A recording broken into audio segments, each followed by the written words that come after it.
10, 9, 8, 7, 6, 5, 4, 3, 2, 1.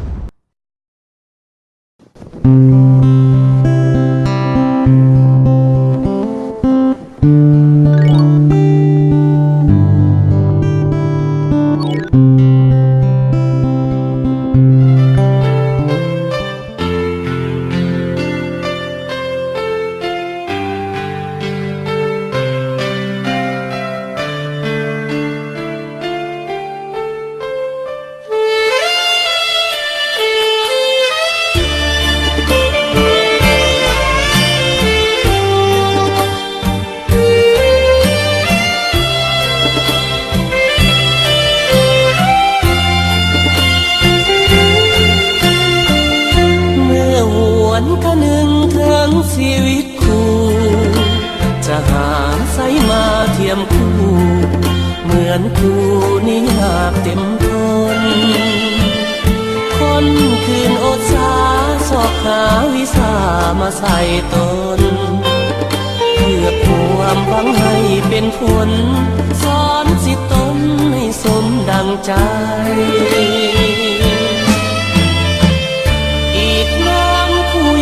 ดินหนทุกอย่างสอบหาวิชา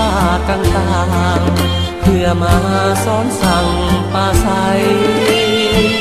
เมื่อยามสิทธิ์น้องอกเอ๋ยของผู้ต้องสู้ทนไป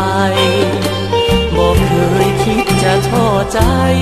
หรือเบื่อหน่ายในชีวิตคู่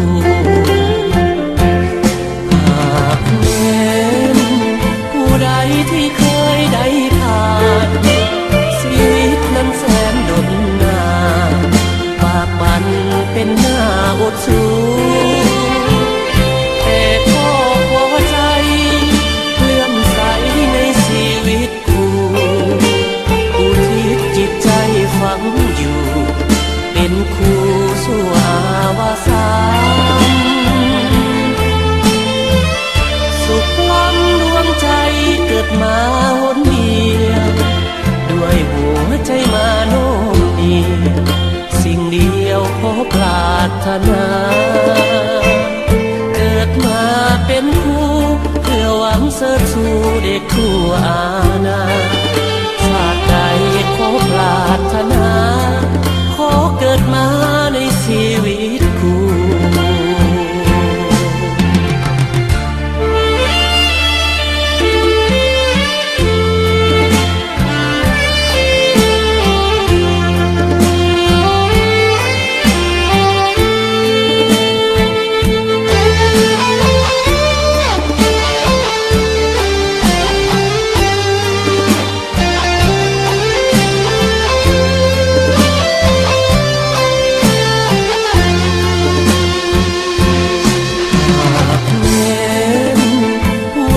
ที่เคยได้ผ่านชีวิตนั้นแสนดนนานปากบันเป็นหน้าอดสู้แต่ก็พอใจเลื่อมใสในชีวิตคู่อุทิศจิตใจฝังอยู่เป็นคู่สู่อาวสานสุขล้ำดวงใจเกิดมาหนเดียวด้วยหัวใจมาโน้มเนียงสิ่งเดียวขอปรารถนาเกิดมาเป็นคู่เพื่อหวังเสริฐสู่เด็กคู่อาณาชาติใดขอปรารถนาขอเกิดมาในชีวิตคู่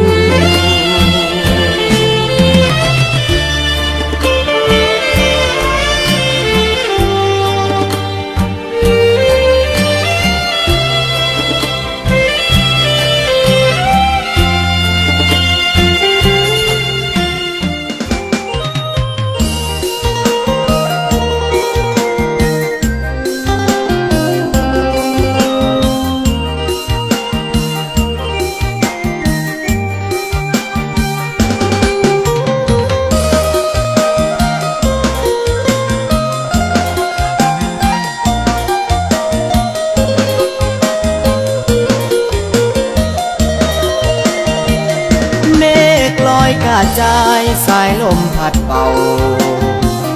งามแท้เมืองลาวแวววาวสวยสะดุดตาพงสาลีสำเนองามเหลือสุดพันละนาอุดมใสบ่อแก้วน้ำทาสมสาวป่าซามีสุขทั้งปวงเขตแคว้นแดนใดหาใสเทียบทันน้ำของน้ำคานประสานกอดใจเมืองหลวงใส่ยาบุรีทิ่นนี้ยังฝังในสวงเวียงจันทน์เสียงควางจากมาแสนห่วงคืนนั้นลาตรีเสิร์ชสันเวียงจันทน์นครหลวงใจหลายล้านดวงขอน้อมนมัสการบริคำใส่คำมวลทบทวนให้ใจใฝ่ฝันสวรรค์เขตติดสารวันตำนานเมืองไดโนเสาร์จำปาเบ่งขาวสาวลาวพี่น้องคิดฮอดเสกองนวลน้องงามเทนอเจ้าอันตะเบือยะเอ้ยเห็นแล้วอายหายโศกเศร้าวอนพระองค์แสนเมืองเก่าให้คู่เมืองลาวไปกาลนาน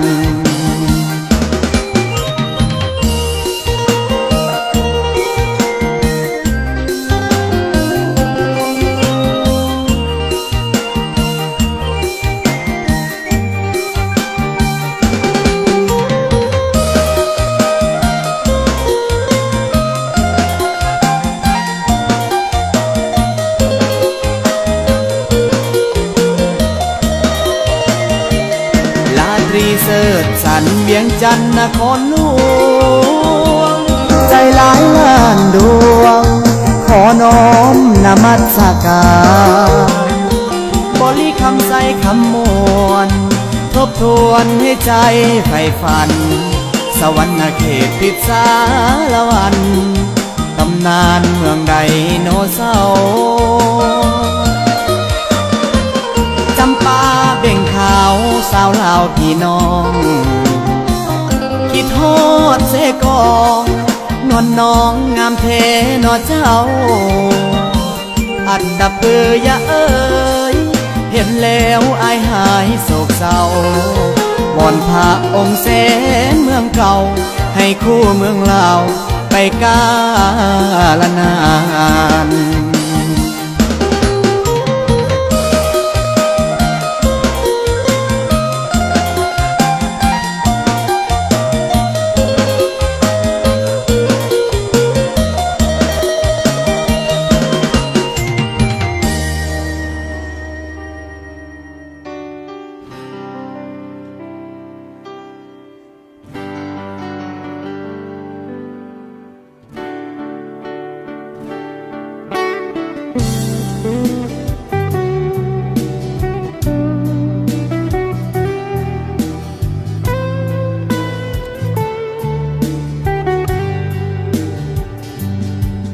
วันเวลา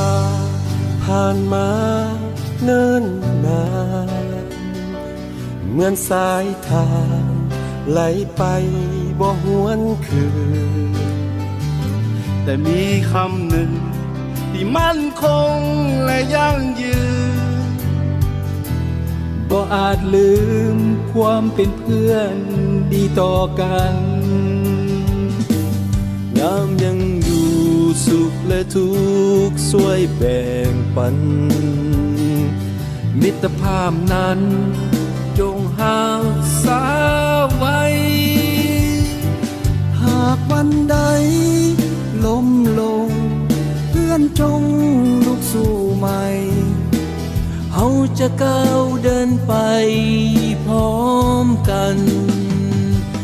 คำว่าเพื่อนนั้นคือความห่วงใยคำว่าเพื่อนจริงใจเสมอมาค ำว่าเพื่อนบ่มีวันห่างลาชั่วดินฟ้า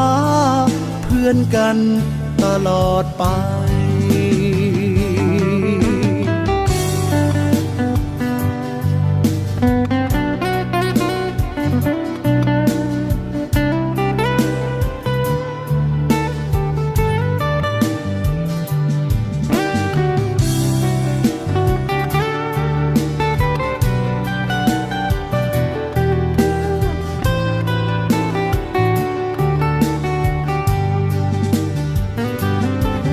ยังอยู่สุขและทุกข์ช่วยแบ่งปันมิตรภาพนั้นจงหาสาไว้หากวันใดล้มลงเพื่อนจงสู้ใหม่เขาจะก้าวเดินไปพร้อมกันคำว่าเพื่อนนั้นคือความห่วงใยคำว่าเพื่อนจริงใจเสมอมาคำว่าเพื่อนบ่มีวันห่างลาส่วนดินฟ้าเพื่อนกันตลอดไปส่วนดินฟ้าเพื่อนกันจนวันตาย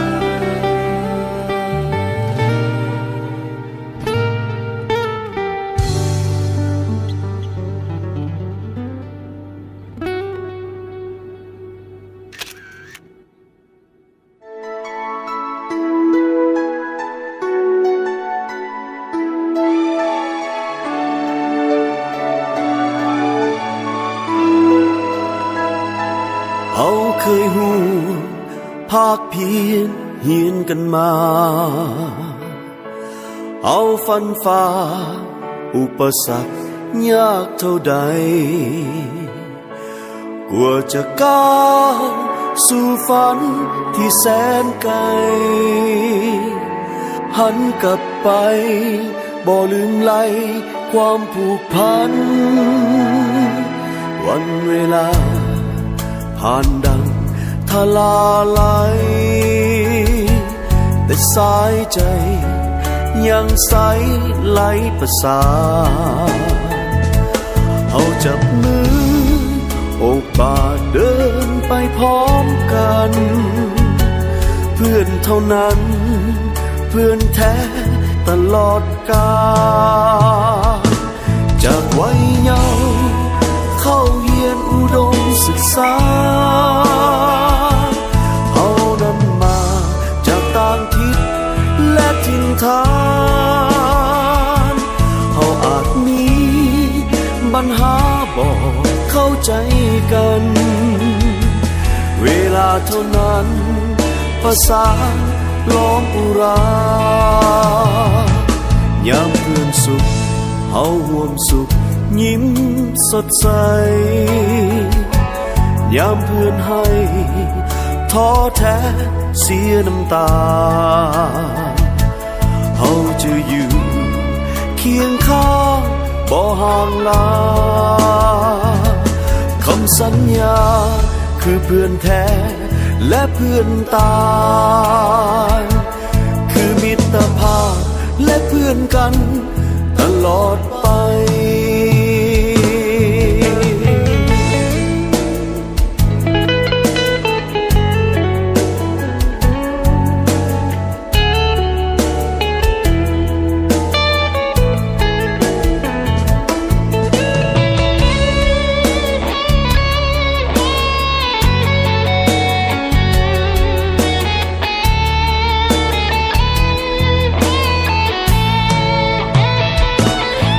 วัยเยาว์เข้าเรียนอุดมศึกษาเอานั้นมาจากต่างทิศและถิ่นฐานเขาอาจมีปัญหาบอกเข้าใจกันเวลาเท่านั้นภาษาล้อมอุรา ยามเพื่อนสุขเฮาห่วมสุขยิ้มสดใสยามเพื่อนให้ท้อแท้เสียน้ำตาเฮาจะอยู่เคียงข้างบ่ห่างลาคำสัญญาคือเพื่อนแท้และเพื่อนตายคือมิตรภาพและเพื่อนกันตลอดไปคือมิตรภาพและเพื่อนกันตลอดไปคือมิตรภาพและเพื่อนกันตลอดไป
เฮาเคยห่วมทุกข์สุขสันต์ความผูกพันจะมีกันตลอดไปขั้นตอนเรียนจบสั่งลาด้วยความอาลัยเติบโตสู่ความหวังใหม่จากกันไปต่างทิศดินแดนคำมันสัญญาว่าเฮาจะบ่ลืมกัน ยังจำมันถ้อยคำที่มีความหมายงดงามล้ำค่าเกินกว่าที่จะบรรยายอยากอธิบายเขียนกลายเป็นตัวอักษรคำว่าเพื่อนนั้นมีความหมายยิ่งใหญ่มิตรภาพใดจะมั่นคงแบบนี้เวลาผ่านไปผ่านวันเดือนปีแต่ความหักนี้ทำมาเพื่อนบ่สูญหายมีคำสั้นๆแต่มันมีความแน่นอนทุกตอนอุ่นใจด้วยมิตรไมตรีให้คืนเหน็บหนาวเศร้าใจข้างกายยังมีเพื่อนที่แสนดีคอยปลอบโยนให้กำลังใจ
สั้นๆแต่มันคือความแน่นอนทุกตอนอุ่นใจด้วยมิตรไมตรี